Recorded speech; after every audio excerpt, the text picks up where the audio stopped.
Hello everyone, welcome to our episode on how to work with kids with autism and children with development delay.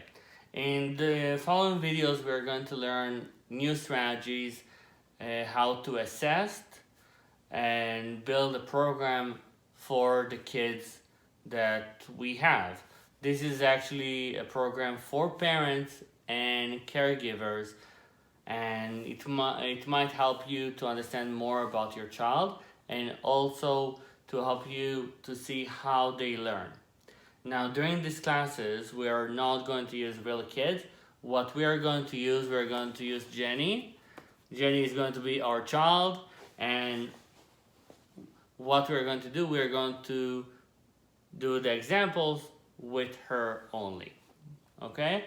The reason is that I don't believe that using real child is any kind of beneficiary, because the child doesn't give you consent, and maybe in the future he will say that they didn't want to. Okay?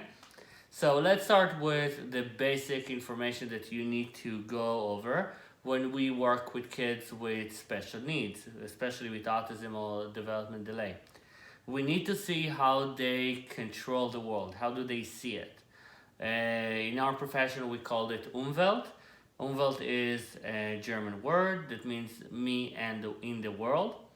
And our job is to see how your child experiences the world.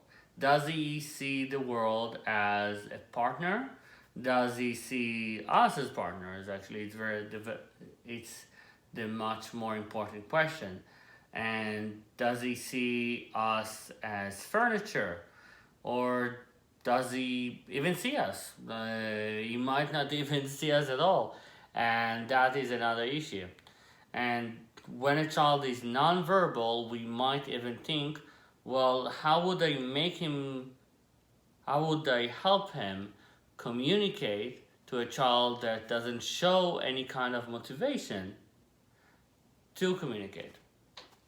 So we actually can do it by looking at different aspects of communication.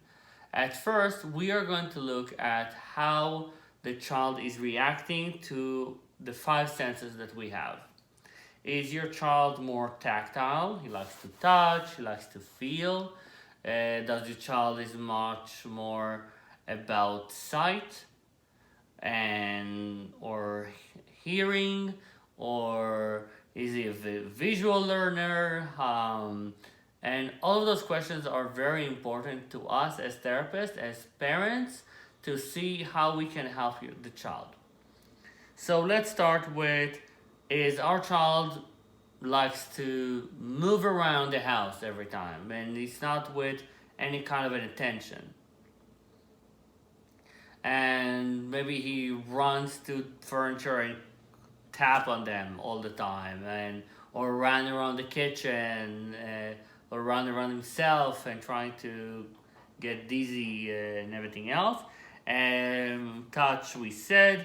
Sight, it might put things around his eyes like this, or maybe he does this with his hand to see any kind of reaction that he's trying to create. And maybe sounds, it might be vocal, that he's making the sounds, he's making or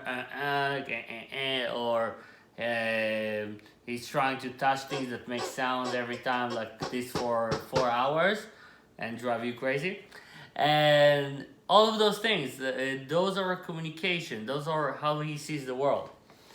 And also smell, even smell, that he's going next to you and smell your hair or smell your hands, open shampoo bottles and pour them and try to smell them.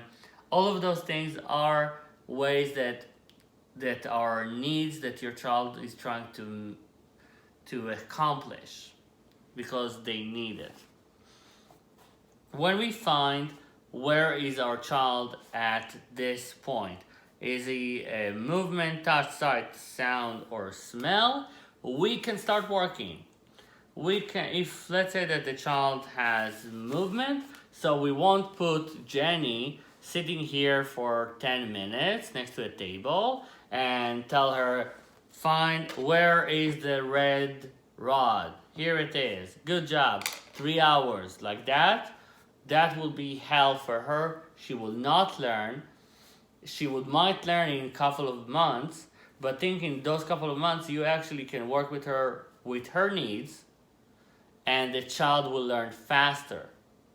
So let's say that your child likes to move, and you teach him, okay, take this and put it over there. Or take a bottle and take it over there. Or pick up, turn, and put.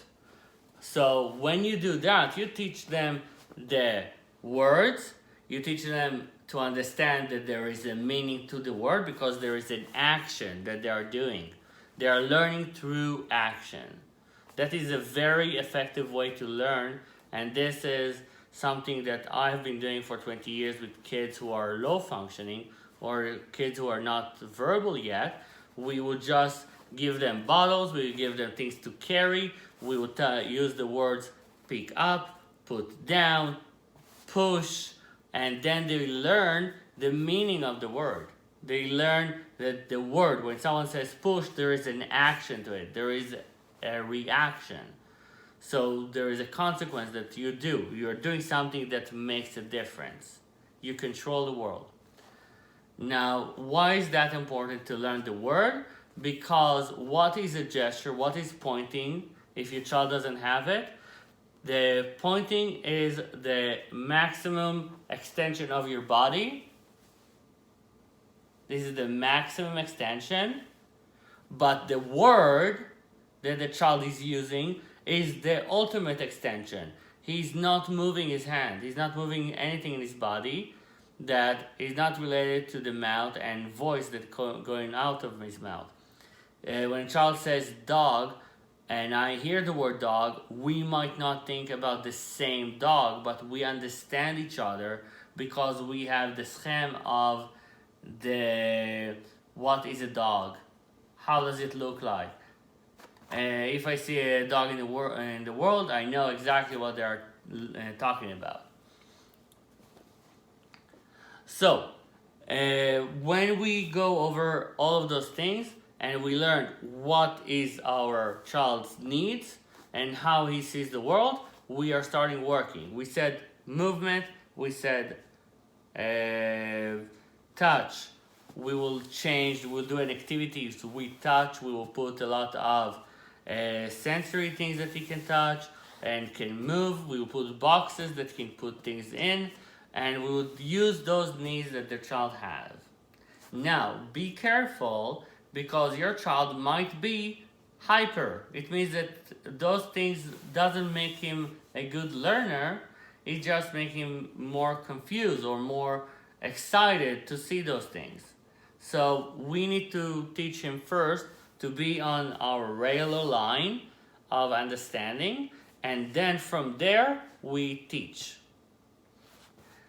So in our next video, what we're going to learn is how to understand the way our child is learning in a much effective way than what we have talked today. Today we only talked about how we find out where is our child in the learning process. If he's touching, smelling, movement, or anything else, and we are going from there. The next video is going to be very easy to understand because we are going to talk about how your child is learning in a way of, is he using a kolelia? Is he using words or sentences that he knows? Or is he pulling you to get to where he needs to go? So, see you in the next video.